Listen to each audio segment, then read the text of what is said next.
Асууж үг хэлнэ. Өчигдөр орой 8 цаг 24 минутанд даргын дэргэдэх зөвлөлийн дундын цахин групп дээр хуульзан бодлогын байнгын хорооны дарга Цогтбаатар сайдын асуудлыг оруулж ирья гэдэг юм саналыг тавьсан. 5 хүн дэмжсэн 16 гишүүнээс 5 хүн дэмжсэн бус нь дэмжээгүй. Тэгээ энэ асуудлыг цэцгийн асуудал орж иртэл хойшлуулъя гэдэг юм даргын дэргэдэх зөвлөлийн шийдвэр гарсан. За өнөө өглөө пүрэв дорч дарга маань Дэгийн хуулийн 6-гийн 6, 6-гийн 9, 6-гийн 10-ыг зөрчин байж энэ асуудлыг оруулж ирлээ. Та эдгээр Дэгийн хуулийн заалтуудыг зөрчсөн. Өчигдөр 17 цагаас өмнө цогтгэрэл дарга бичгээр саналаа өгөөгүй бол бичгээр өгсөн саналын та уншиж танилцуулаагүй бол энэ асуудал орж ирсэн нь өөрөө улсын их хурлын Дэгийн тухай хуулийг зөрчсөн гэдгийг протокол тэмдэглэн үлдээмээр байна. Бид ерөн зарчмыг л ярьж байгаа, хуулийг л ярьж байгаа. Зандан шатар ерөнхий сайдад үндсэн хуулийн цэцгийн шийдвэр таны талд гарсан бол ойлгомжтой. Энийг бол улсын их хурл авч хилэлцэхгүй эцсийн шийдвэр гэдгийг бүгд ойлгоод байгаа. Гагцхүү 95 дугаар тогтоолыг яг хүчингү болгож байгаа тэр процесс нь одоо ингээд улсын их хурлын тогтоолыг хүчингү болсон тооцсуугаа гэсэн тамга тэмдэгтээ гарын үсгтээ улсын их хурлын тогтоол байх ёсгүй юу гэдгийг л асуугаад байгаа. Ингэж байж сая таны 95 дугаар тогтоол хүчингү болж та ерөнхий сайдаар үүрэг гүйцэтгэгч биш үндсэн ерөнхий сайдаа гэдэг энэ легитим чанар чин босч ирнэ гэж зүгээр би бодох юм. Магадгүй та намайг чи хууль тайлбарлах хүн бишээ гэж дахиж бөөрөлгөх бах. Би зөвхөн энийг л хүссэн. Үндсэн хуулийн цэцгийн шийдвэрийг огт үгүйсгээгүй шүү дээ. Шийдвэр гарлаа. Гагцхүү 95 чинь хүчингү болох ёстой байхгүй. Энийг хүчингү болгочхоод давай их баяр нүр бардам орж ирээ. Ийм асуудлыг л хүссэн. Гэвч хүч дүрээд энэ асуудлыг оруулаад явлаа. Бид ямар нэгэн санал хураалт хийхгүй танилцуулагдаад асуултуудаа асуугаад дуусчихна. Инх баяр сайд тань дээр Баянгол хаан уул Сонгой хайрхан дүүргийн иргэний хэргийн анхан шатны тойргийн шүүхийн шүүгчийн захирамж 25 оны 10 сарын 10-нд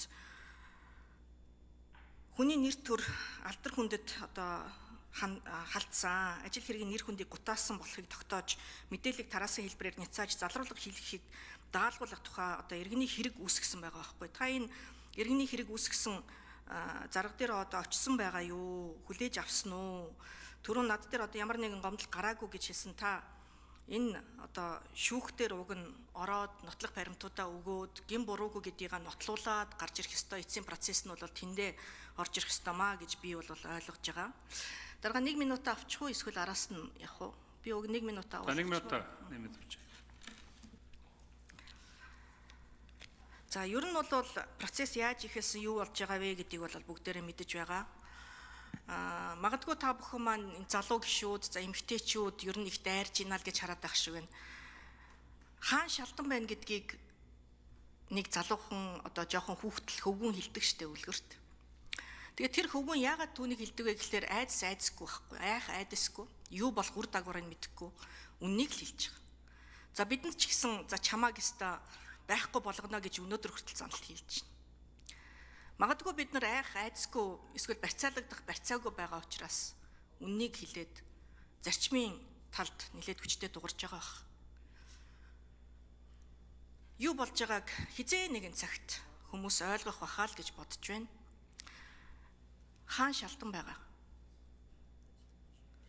Тэгээд үүн дээр 95 дугаар тогтоолтой холбоотой мөн шүүхтэй холбоотой.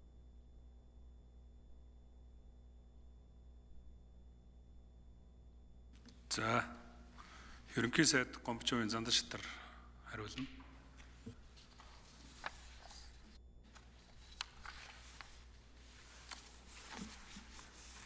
За авши арын зөö гишүүний асуултанд хариулъя. За цэцгийн шийдвэр бол хэн нэгний талд гэхээсээ илүү үндсэн хуулийн талд гарсан гэж би ойлгож байна. Үндсэн хуулийг дээдлэн сахиулахын баталгаа нь үндсэн хуулийн цэц байдаг.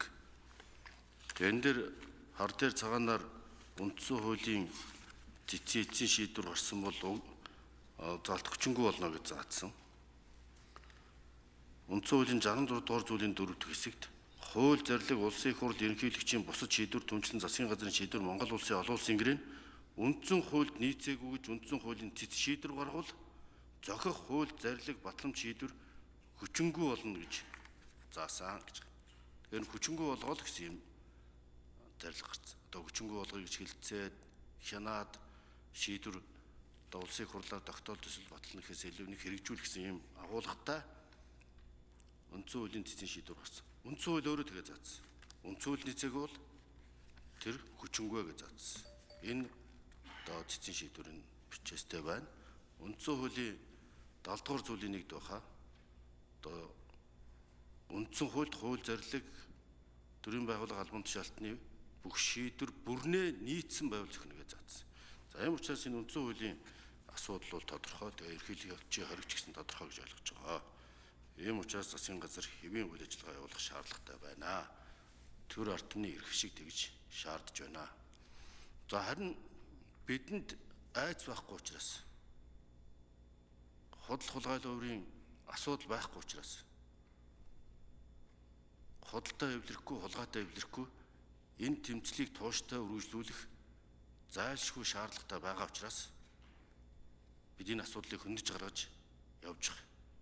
Төрийн бүх шатанд энэ төрөмчид компаниудад энэ баялагын хараал хулгай болчиход байгаа энэ асуудлуудад өнөөдөр цэг тавихгүй бол энэ эргэлзээ маргаан талаад байгаа асуудлуудыг шалгаж нийтэж болохгүй бол ард түмний итгэл алдагдаж байна. Төрийн бүх эрх мэдэл ард түмнээс их сурвалжтай гэж үндсэн хуулийн заасан. Ард түмэн үүнийг шаардаж байна. Ийм учраас энэ тэмцлээс бид ухрахгүй ингэж байж Монголын төр цэвэршиж авилах хэлэх хуулийн асуудал зэгслэгдэж нийгмийн эдийн засгийн амьдрал сэргэнэ. Үүнд бид хатуу итгэлтэй байгаа.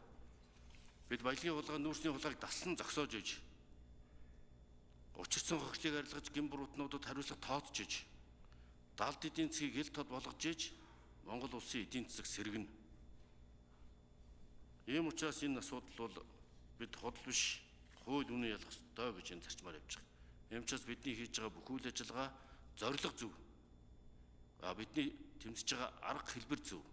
Хуулийн дагуу явж байгаа. Харин зорилго буруу, арга буруу байгаа энэ улаарсан алам тушаалт хэд шунсан ус хамзан айдсаар өдөөгдсөн энэ улаарл бол Монголын төрийн үйл ажиллагаанд цаад учруулж байна. Ийм учраас бид үнний төлөө тууштай явна.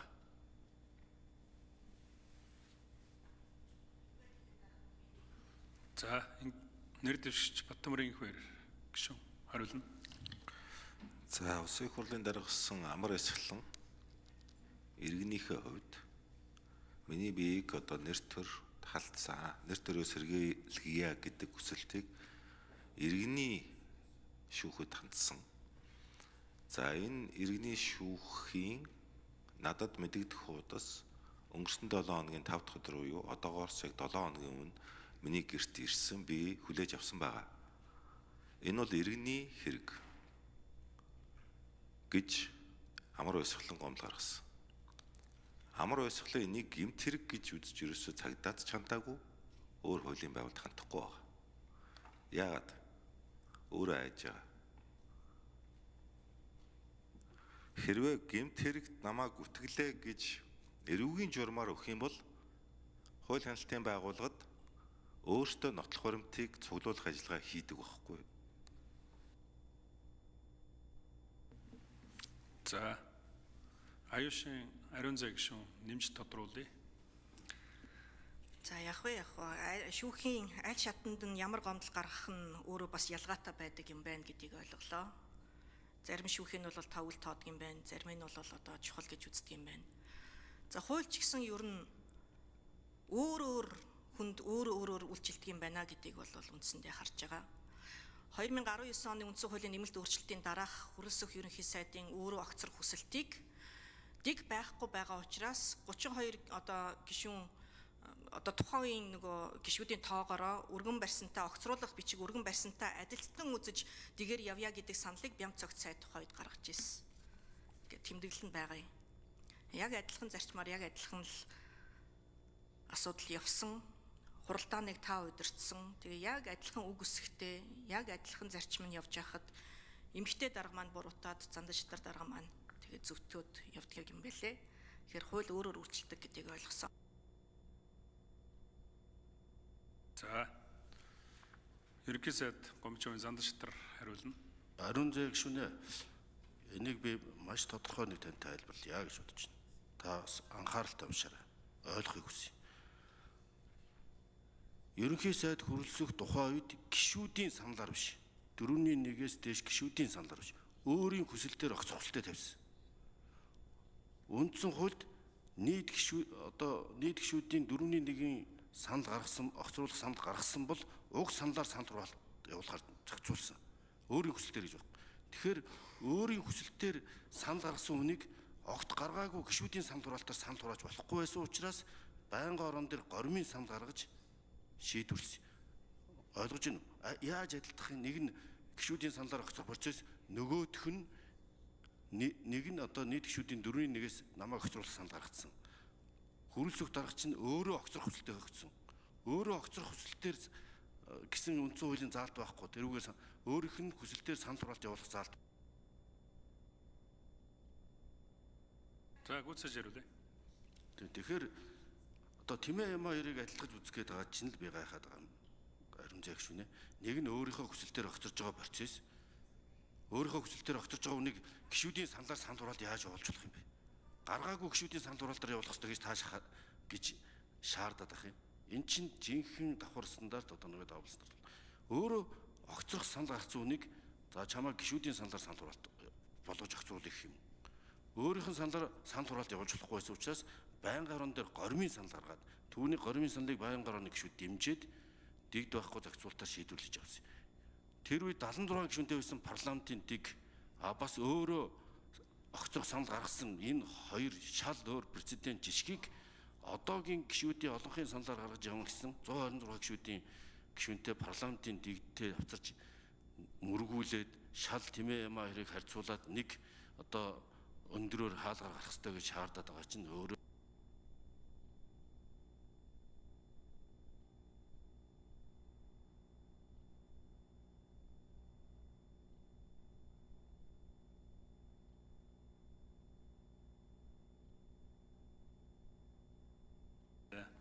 За тэгэхээр би энэ булгантын ариун зэ гишүүний асуудлаар би нэг бас тодорхой зүйлийг хэлчихье. Над дээр ийм хоёр бичиг ирсэн.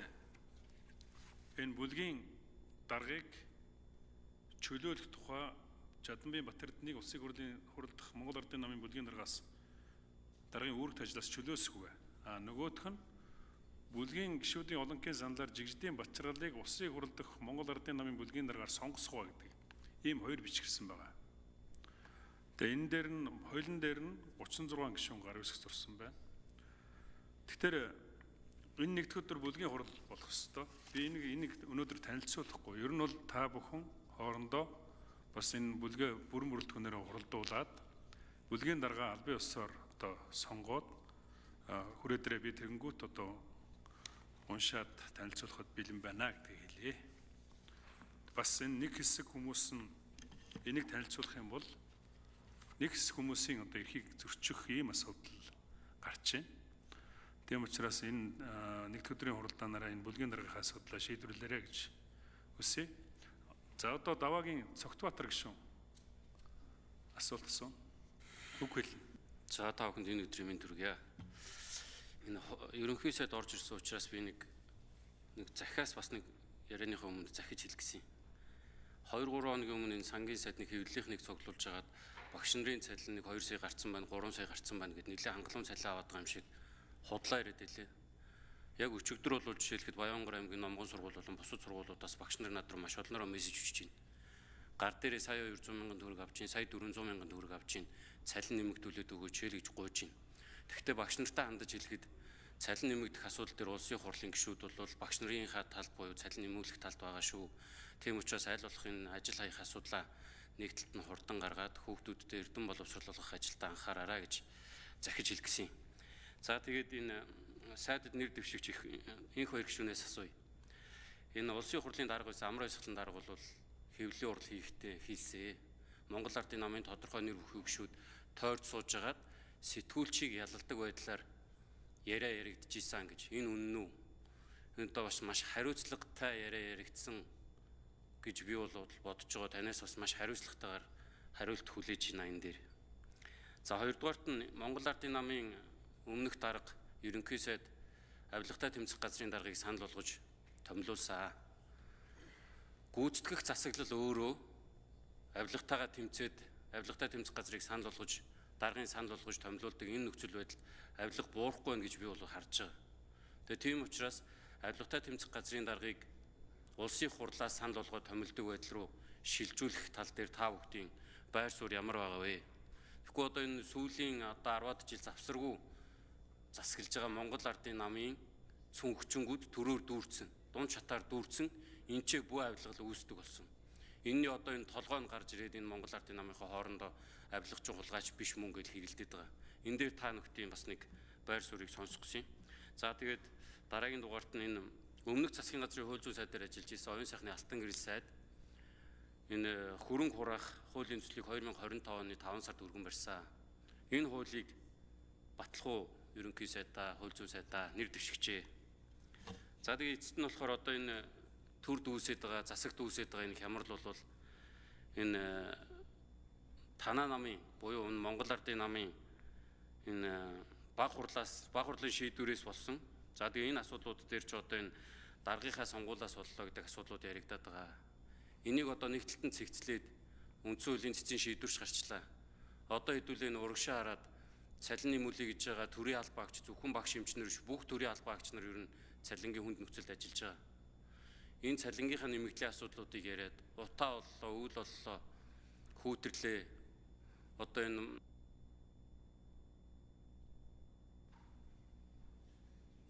За ерөнхий сайд Гомжийн Зандан Шатар хариулна. За Доваагийн цогтоо гишүүний асуултанд хариулъя. За Монгол Улсын үндсэн хуулийн 38 дугаар зүйлийн 2 дахь хэсгийн 7-д засгийн газар хүний эрх хэрэгжлөөг хамгаалах, нийгмийн дэг журмыг зохиулах, гэмт хэрэгтээ тэмцэх арга хэмжээ авч хэрэгжүүлэх, үндсэн бүр эрхийг хэрэгжүүлнэ гэж засгийн газрын бүр эрхийг томьёолсон байдаг. За хууль тогтоох эрх мэдэл бол хууль тогтоож, за түүнийг хууль биелүүлэх үрийг засгийн газар хариуцдаг. За энэ үндсэн хуулийн зарчмын хүрээнд үндсэн хуулийн нэмэлт өөрчлөлтийн дараа Монгол Улсын ерөнхийлөгч авилгатай тэмцэх газрын даргыг санал болгож улсын хурлаар томилдог байсныг өөрчилж одоо тэр үе чинь хонгил энэ төр үсээд байна ингээд засгийн газар ерөнхий сайд санал болгож авилгатай тэмцэх газрын даргыг томилдог болсон. 6 жилийн хугацаатай томилдог болсон. За энэ хуулийн өөрчлөлтийн дагуу өнгөрсөн онд ч санаж байна тийм ээ. Монгол Улсын хурлаас өмнөх засгийн газрын үед авилгатай тэмцэх газрын даргыг 6 жилийн хугацаагаар томилсон. Энэ бол томилгооны хариуцлага, томилгооны одоо доктортой байдлыг хангасан энэ хэн нэгнээс хамаардаггүй бие даасан хараат ус авилгатай тэмцэх газар үйл ажиллагаа явуулахын тулд ямар ч ерөнхий сайд томилогдсон түүнээс үл хараат байсан байдлаар авилгатай тэмцэх үйл ажиллагаа зохион байгуулахын тулд 6 жилийн хугацаар томилдог болсон байна. Тэгэхээр энэ одоо хэн нэгэн ерөнхий сайдын юм хууль зүйн дотоод хэргийн сайдын өнгө үзмжээр хэрэг нээдэг, хаадаг, шалгадаг, үздэг, хардаг юм байхгүй. Энэ үндсэн хуулийн залтаас хэрэгжүүлэх ёстой. За хоёрдугаарт нь бол өнгөрсөн 3 сарын хугацаанд бид өдөр шөнөгүй ажиллаж эдийн засгийг сэргээж төсөвдөр ч гэсэн нэмэлт орлого олж экспорт нэмэгдэж энэ цалин тэтгэм хэмжээг нэмэгдүүлэх боломж бий болсон. 9-р сарын 1-нд дан төсөв өргөн барьдаг болсон. Тэгэхээр 9-р сарын гүйцэтгэлээр бидний төсвийн орлого энэ төр одоо нэмэгдэх боломжтой. Гагцгүй энэ нэг докторгүй байдал засгийн газрыг огцруулах энэ ажиллагаа төрийн бүх шатанд экспортод ч нөлөөлж байна, төсвийн орлогот нөлөөлж байна, татвар төлөлтөнд ч нөлөөлж байна. Энэ багш эмчнэрийн цалинг нэмэгдүүлэх боломжийг хязгаарлаж байна. Би өнөөдөр сая хэлсэн үгэндээ хэлсэн. Бортегийн ордыг эдийн засгийн эргэлтэнд оруулах асуудлыг их хурл шийдээд өгөөч гэд би одоо үндсэндээ 2 сар болох гэж байна. Энэ тогтоол батлагдах юм бол багш эмч нар тэтгэвэр тэтгэмжийг шаардлагатай түвшинд нэмэгдүүлэх боломж бүрднэ.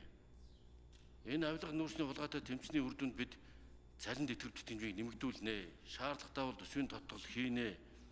Энэний чинь орлого далд эдийн засаг хэдээр ил болохыг бид өнөөдөр бол тодорхой хэлж чадахгүй ч эвгээр ард түмэндээ баялагын өргөөжийг хүртээж дэг шудрах хүртээмжтэй болгож чадна. Хойролтыг ил тод болгож чадна гэдэг баттай итгэж байна. Ийм ч учраас бидний бүгдийг ил тод болгож байгаа. Ард түмнийхээ хяналтанд оруулж байгаа. жаргалан гишүүн шаардаад ирсэн өглөө бид тэр 5 тухайн нүүрсний гэрээнүүдийг нууцаас бусдыг бүгдийг нийл болгосон, нууцыг нийл болгосон. Зарим гэрээ бол хоёр улсын хоорондын гэрээ айлцсан биенээсээ зөвшөөрөл авах хэрэгтэй гэсэн нэг ийм агуулгатай зарим заалттай гэрээнүүдээс босд нь бол бүгдийг нийл тод болгож байгаа.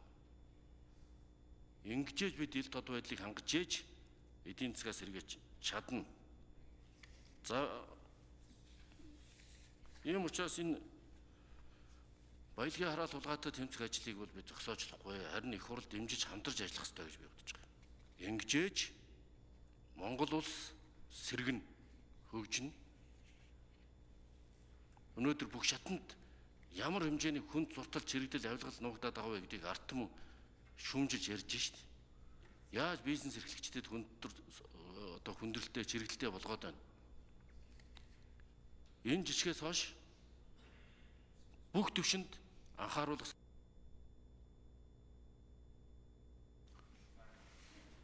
За одоо